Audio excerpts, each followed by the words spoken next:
Hi, my name is Mike Fitzpatrick. I'm the General Manager for PSI Repair Services in Livonia, Michigan. We have been designated by our customers as an essential supplier. We are still continuing to provide repair on critical machinery and infrastructure. Over the next couple of weeks, we will be putting out what we think are helpful videos to help you maintain and support your equipment.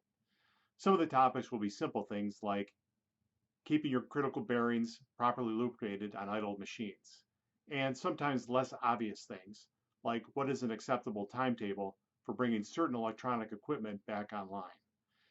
If your plant is still operating, please feel free to contact us so that we can help provide repair and support for your critical equipment to keep your plant running.